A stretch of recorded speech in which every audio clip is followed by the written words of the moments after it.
Hello, everyone. Hey, and forgive us for having some little technical difficulty, but hey, this does not seem to be unusual because I'm connected to, never mind, never mind, never mind. Hello, everyone, and welcome to What's Up with Real Estate, where we cover the three most important talking points from the previous week's real estate and mortgage related news and events, along with Stoic quotes. And we're going to do fun with puns today. And please help me welcome my special guest, ChatGPT-Sol.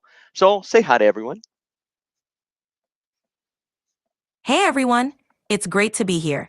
Let's dive into the latest real estate buzz and have some fun along the way. I'm going to thank our sponsors. Give me just seconds, and I'm going to let you introduce today's show. So I want to thank our sponsors, Rate.com, best mortgage company on the planet. And hey, list reports, the content that you're going to see today, much of it was utilized from my list reports account, which, hey, if you want one, it's free of charge, and we're glad to share a list reports account with you. And MBS Highway for some of our graphics. So check in with everybody and tell them what we're going to talk about today. Thanks, Mac. All right, everyone, today we've got a packed show. We'll be covering the latest on mortgage rates, how spring inventory trends are shaping up, and what shifting buyer behavior means for you. Plus, we've got some mortgage readiness tips, a bit of stoic wisdom to keep you grounded, and a few puns to lighten the mood. Let's jump right in. Yep.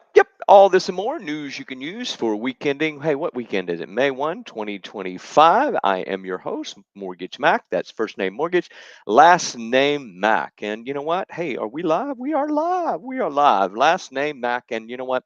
We believe we make a difference in the lives of the people that we served. And we are super, super grateful. I can't say enough about how grateful we are for the people that choose to allow us to walk with them in this journey of home ownership and the complexities of attaining a mortgage. And I believe it's reflected in we are approaching 165 five-star reviews, Chat GPT. That's a lot, don't you think? Absolutely. That's a huge testament to the impact you're making. Those 165 five-star reviews really show how much clients appreciate your dedication and expertise. That's Keep it right. up. It's for clients who don't want to be monetized, right? And we're going to come out with ChatGPT and I are going to come out with a commercial that says that is a reflection of what it means to be monetized as a home buyer, because we see it all the time and we don't do that. We treat you like a human being. Talking point number one today. Dun dun dun dun dun dun dun dun. GDP, and it's not good news, according to the Bureau of Economic Analysis. GDP contracted by 0.3% in Q1 2025. That's the first decline since Q1 of 2022. Why the drop? Imports spiked as business rushed to beat Trump's new tariffs. Whose? And in GDP math, imports subtract from growth. That surge alone pulled the whole number down. And you know what? I've been saying this since first quarter that the current administration is orchestrating a recession solely for the purpose of compelling the Federal Reserve to lower interest rates. That's all it is, folks. And this is being orchestrated. This is not fundamental economics. The economy prior to the current administration was on a trajectory for a soft landing, an eventual decline and slow, soft landing.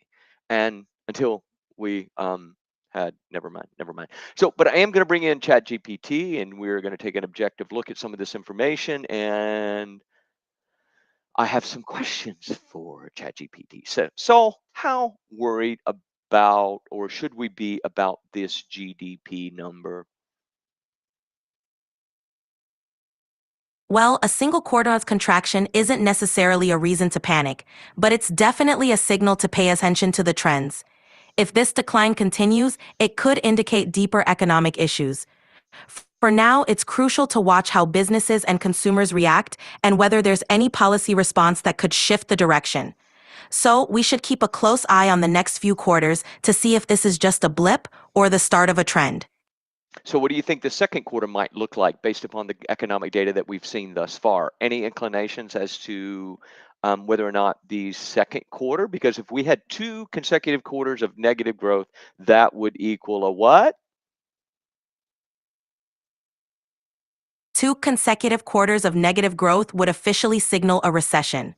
Based on the current data, like the spike in imports and the impact of new tariffs, the second quarter could remain under pressure. However, it also depends on how quickly businesses adapt and whether consumer spending holds up. If we see a slowdown in consumer demand or further trade disruptions, a second quarter decline could be likely. But if certain factors stabilize, we might avoid that scenario. Yeah, yeah. So, thank you, ChatGPT. Now for talking point number two. Next up is inflation, and the Fed's favorite gauge, the core PCE index, showed no increase in March, and annual core inflation now is down to 2.6%, a solid move towards the Fed's goal of 2. This flat line in prices should be good. Let's ask ChatGPT. ChatGPT, so enlighten us. Will you tell us if the recent flat line of the PCE, what it does it mean for interest rate policy, and are we finally on the doorstep of a rate cut, despite not having achieved the 2% mark? PCE for which is the Fed's target inflation rate. A flat line in the PCE index is definitely a positive sign, and it suggests that inflation is cooling off. While the Fed's target is 2%, getting closer to that mark could open the door for a rate cut, especially if this trend continues. However, the Fed will likely want to see sustained improvement before making a move. So while we might be inching closer to a rate cut, they'll probably hold off until they're confident inflation is under control.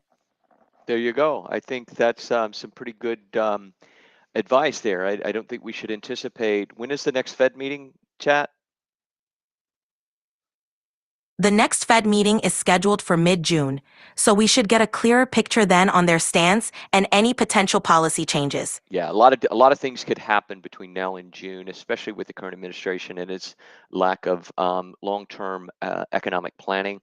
And it just really, there's nothing about what's going on up there as far as economic policy that has any basis in fundamentals and or constructive policy that is to the benefit of the much broader market. The way I see it, it's and look, and we can debate this, and I can show you the numbers because ChatGPT and I've been doing this for quite a while, and the numbers prior to the current administration were as I said in the previous segment, we were headed towards a nice soft landing where rates were going to come back down and we were going to see inflation under control and possibly a downturn in the economy COVID, post COVID, and stimulus spending in infrastructure as well. So that played a major role, which was a tool that was used by FDR post or during the Great Depression to eliminate the Great Depression.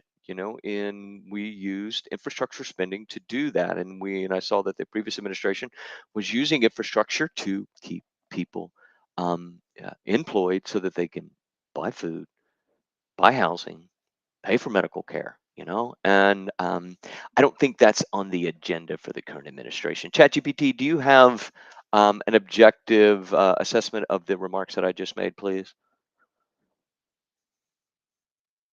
Certainly, it's important to consider multiple factors when evaluating economic policy. The previous administration did focus on infrastructure spending and other measures to promote economic stability. The current administration's approach might differ, but it's also dealing with a different set of challenges and global economic conditions. Ultimately, the effectiveness of any policy is often seen over a longer horizon, and different administrations prioritize different aspects of economic growth. It's key to watch how these strategies play out over time and how they impact the broader market and everyday people. Thank you for that, ChatGPT. That was very objective and very politically correct. Now, for a commercial break from Rate. Looking to purchase a new home? The Rate app from Guaranteed Rate has got you covered. Once you've downloaded the Rate app, click to log in and create your password. This will take you to the intro page. Click the gray Same Day or Home Loans tile, and then click the red Apply Now button. Then click Start a New Loan. Begin by telling us where you are in the home buying process. Typically, for a pre-approval, you will click What Can I Afford? From there, the Rate app will load a series of simple questions. Answer each one the best you can as you move along. Once you've completed the application, your loan officer will receive a notification so they can review your information and set up your personalized checklist. The Rate app even allows you to upload documents right from your phone. It's just that easy. And if you do get stuck or have any questions, just give us a call. We'll be sure to get your questions answered so we can get you one step closer to owning the home of your dreams. The Rate app from Guaranteed Rate, simplifying life's biggest purchase.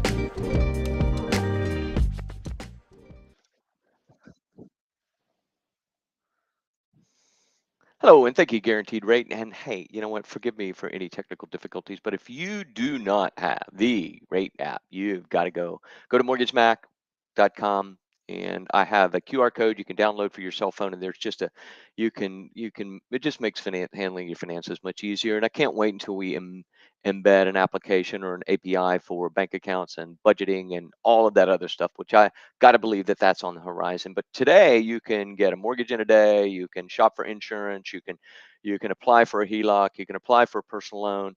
And hey, if your loan's in process, you can apply, or if it's not in process, you can apply and potentially get, subject to the documentation that is available from your employer and credit agency and bank accounts, you could get approved in 24 hours. It's just stunningly amazing. And if you don't have your copy, go get your copy today at mortgagesmack.com. Let's move on to talking point number 3, and we're going to bring ChatGPT in here. We're going to talk about interest rates. And, mortgage rates are holding at 6.81, better than the 8% peak since last October, which we've been reminding you of since last October, but still well above the recent low of 6.11 from September. And we're seeing crazy volatility in the bond market. Some folks say it's all about the tariffs and uncertainty. I say it's all about the leadership in Washington, D.C., or the lack thereof might be a better way to formulate that. And I know, Chad, you're going to be politically correct in that assessment, but that's my view, is that there is a major lack of real leadership in Washington, D.C. And what we have is some mentally ill people leading the country that are greedy and don't care about Main Street. They don't care about my borrowers. They don't care about me. They don't even care about the people that vote for them, but they do care about making money and lots of it and keeping it and hoarding it for themselves, if you ask me. And you know what? I think that there's clear, objective data points out there that say that. So, what should borrowers, especially on the fence, do in this market? For borrowers on the fence, it's crucial to stay informed and be prepared to act quickly. Locking in a rate when it dips could save a lot over the long term. Also, having all your documents ready and staying in close touch with your lender can help you move fast when the time is right. And remember, even in a volatile market, there are opportunities if you're ready to seize them. That's right. If you're ready, right? And we have an offer strategy, and with agents that we work with and that clearly understand that we are their partner in this endeavor with their buyers. And I had a young man just yesterday sent me all of his documentation, and look, he's qualified, right? But we're actually going to go through the pre-approval process so that that particular part of the financing, the paperwork, and look, I know lots of people that know that they're qualified, and they are qualified, but they can't find their paperwork. and and it's sometimes, for some folks, it's a lot of paperwork. And so I can't say enough that how important it is to get that out of the way. Be prepared to pull the trigger. And then if you're prepared to pull the trigger, then that really gives me and your agent ammunition to go in with a meaningful offer strategy to help you win the offer and then help you negotiate through the option period. Thanks for that. Let's see next. Top 3 reasons previously owned homes. And let's just pivot for a minute here. Here's a fun stat. The top 3 reasons people buy previously owned homes are: 1, better price. That's true, not always, but I could see that. Best overall value. That I believe, without any um, um, without any let's just say that that is an absolute truth, right? I believe that homes that were built 20 years ago, just for the sheer quality of the materials. I bought a home that was built 30 years ago. versus looking at homes in similar size to my home. They don't have any brick. Mine's all brick. That alone is worth a great deal of value from my perspective. And you know what? More charm and character. I live in a great neighborhood. I tell people this story all the time is when I was young, 30 plus years ago, sitting and reading the newspaper on Sunday mornings in Orange, Texas. And in the home section of the Houston Post was a picture of the fountain that I walk by every single day. And I dreamed of living in the neighborhood that I live in now. And I live in Silver Lake. And just a lot of charm and character. My neighbors are just magnificent, and we've all lived here, or they've lived here for since their homes were new. I tell them that I got here as quick as I could. And so let's bring in ChatGPT and let's talk about this segment. Um, so, how should buyers think about trade offs between, say, new builds and resale homes in a higher rate market? Buyers should weigh a few key factors. New builds often come with modern amenities, energy efficiency, and lower maintenance costs, but they might have a higher price tag and less character. Previously owned homes, on the other hand, can offer better value, established neighborhoods, and unique charm. In a higher rate market, the potential savings on the purchase price of a resale can offset some of the interest rate concerns. It really comes down to what fits a buyer's lifestyle and long-term plans. That's right. That's right. Thanks for that. Now, moving on to Stoic quote of the week. We're going to pause for some timeless wisdom because real estate, much like life, is a mindset. And let me tell you. And today's Stoic quote is: in your actions, don't procrastinate. In your conversations, don't confuse. In your thoughts, don't wander. In your soul, don't be passive or aggressive. In your life, don't be all about business. Marcus Aurelius, emperor, Roman emperor. And we're going to bring Sol in here to tell us a little bit about Marcus Aurelius and his wisdom. Sol? Marcus Aurelius, a Roman emperor and philosopher, is renowned for his work Meditations, which is a cornerstone of Stoic philosophy. His wisdom emphasizes self-discipline, clarity of thought, and purposeful action. By focusing on what we can control and maintaining a balanced mindset, we can navigate both the complexities of life and the real estate market more effectively. Would you say in his overall leadership of the Roman Empire that the Roman Empire prospered during his reign as emperor? Yes, overall, Marcus Aurelius's reign is considered a period of relative stability and prosperity for the Roman Empire, despite facing significant challenges like wars and a major plague. His leadership, guided by Stoic principles, helped maintain the empire's strength and cohesion during turbulent times. Tell us what Stoicism is based on. What principles? What four principles are they based on, Chad? Stoicism is grounded in four core virtues: wisdom, which involves understanding the world and making sound judgments; courage, which means facing challenges with integrity and resilience; justice, which focuses on fairness and doing right by others; and temperance, which is about practicing self-control and moderation. Boom, These principles boom. Thank you for that. life. Go ahead, Chad. Finish up. Absolutely. So, by embracing these Stoic virtues, we can navigate both personal and professional challenges with greater clarity and purpose. And serve the interests of the public that we are in a role to serve. And that's genuinely what we intend to do and what we are doing. And that is the standard that we're creating in the Houston, Texas market in relationships with buyers and buyers agents. Is a new standard of understanding, and we call it E to the power of three.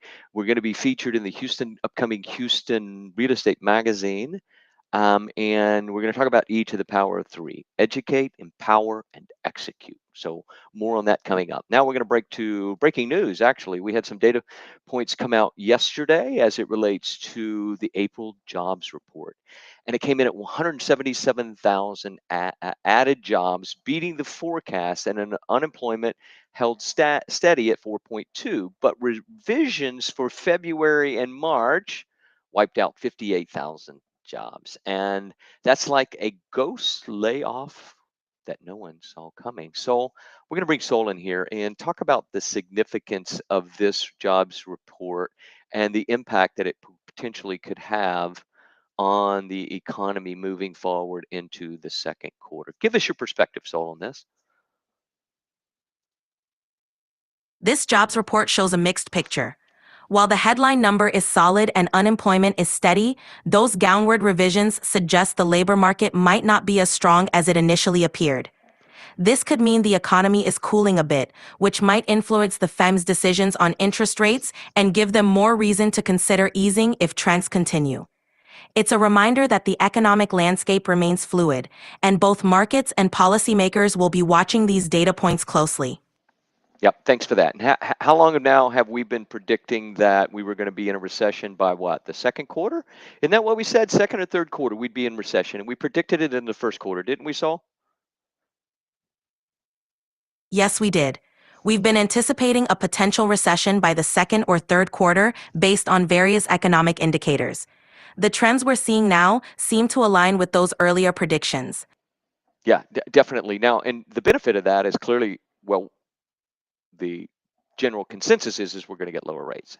Let's hope that happens, because if you get a recessionary economy and you don't get quantitative easing and you don't get lower rates, and if you have inflation because of maybe tariff policy, then what do you have?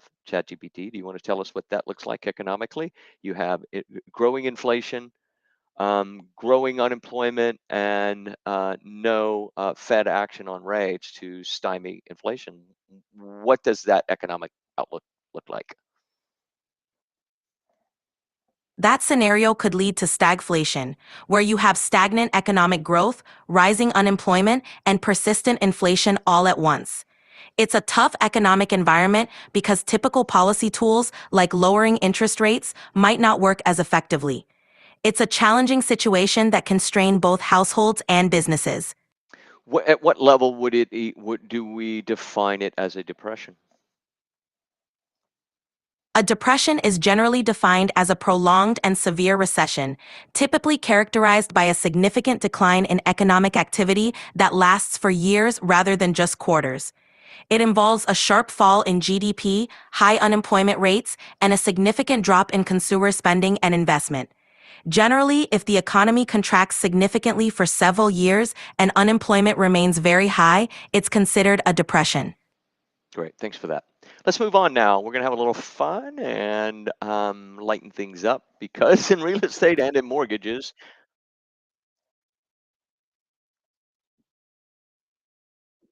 let's switch to standard voice, please, ChatGPT. So we run out of our soul time. So we're going to have a little fun here with ChatGPT. And you know what? Because in real estate mortgages, if the rates don't make you cry or laugh, these puns will. So let's move on here. So, hey, Oh, I'm ChatGPT, already grinning. you're Because when already rates are grinning. high, we rise to the occasion, and when they drop, we refinance our punchlines. That's right. Ready to Thanks for dive that. in? Want me Let's to do it. cue up some Mortgage Mac worthy puns to get the laughter and leads flowing? Hey, have you ever been in outer space, ChatGPT? Only in my mind, Mac. I've been to Planet Equity, orbited the interest rate nebula, and dodged a few meteor showers of PMI. But no gravity compares to the pull of a great mortgage deal. You thinking No, of launching a cosmic campaign? no doubt. Yeah, actually, it's pun time today, and claustrophobic astronauts just need a little what?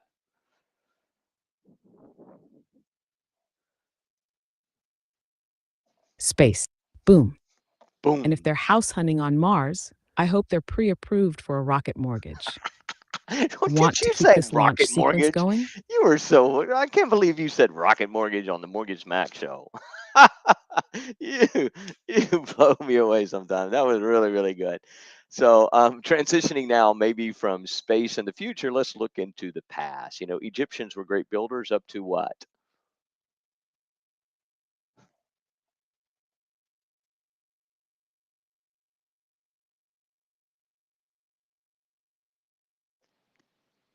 A point. ChatGPT.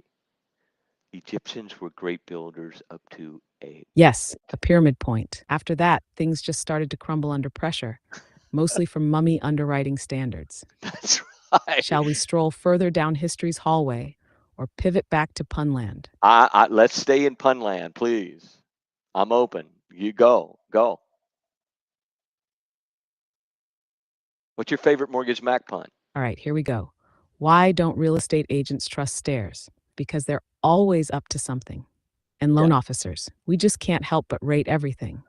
Want to keep climbing, or should we slide into something a little more refined? Let's see. Let's try this one. All the shingles ladies, women in roofing, unite. Yes, all the shingles ladies.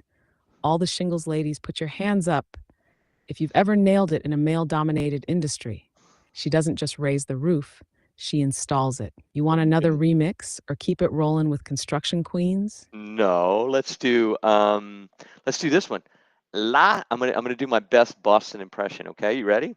Las Macakis in Kakis in Boston. Now I can't stop my car. Lost my khakis in Boston. Now I Stop can't my stop car. my car. Oh, Mac, you nailed it. Pack your car in Harvard Yard, right? I bet you Exactly. walked to Duncan just to cope with the loss. That's Want right. me to That's turn right. that into a carousel post with some wicked funny visuals? Maybe later, and we'll do it on our TikTok channel. What do you think? Absolutely. TikTok is wicked smart for that kind of local humor. That's right. What's my Let's new save favorite? it, What's my dress it new up with some favorite? visuals, What's my new maybe favorite throw in a pun? Boston Terrier holding car keys, and we've got viral gold. You want a Boston pun series while we're at it? No, no, but I want you to tell me what my favorite new pun is. Do you know?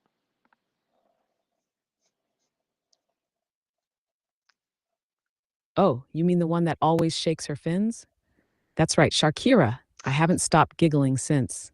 You want her to make a cameo in your next post, or just keep swimming through the pun pool? I thought we agreed that when interest rates attack, call Mortgage Mac was my new favorite pun. Ah, you're absolutely right. My bad, boss. Yeah, When interest rates attack, call Mortgage Mac. It's the that's right. tagline that saves deals and the day. Sharkira's got the fins, but Mac's got the funds. Want to build a little animated reel around that hero line? We we will, and we'll show it to everybody next week. So hey, you know what? Bad puns. That's how I roll. Hey, thanks for joining us for this week's episode of What's Up with Real Estate, and thank you to our sponsors, Rate, List Reports, and MBS Highway. And we're You gonna bring want to close with ChatGPT in one here. more pun to tease next week's show? Let's tease it. Let's do it. You go right ahead. Go, pun. You go right ahead, Punsel.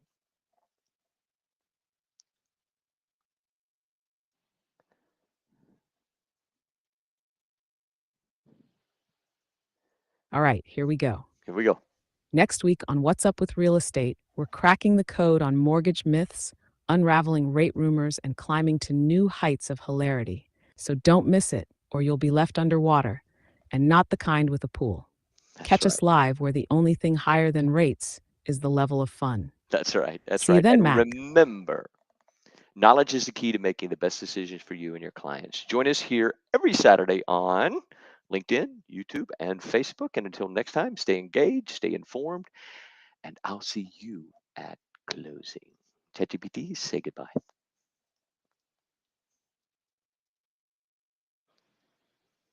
Goodbye, everyone. And remember, when the market gets confusing, don't stress. Just call Mortgage Mac and let the puns do the talking. That's See right. you next Saturday.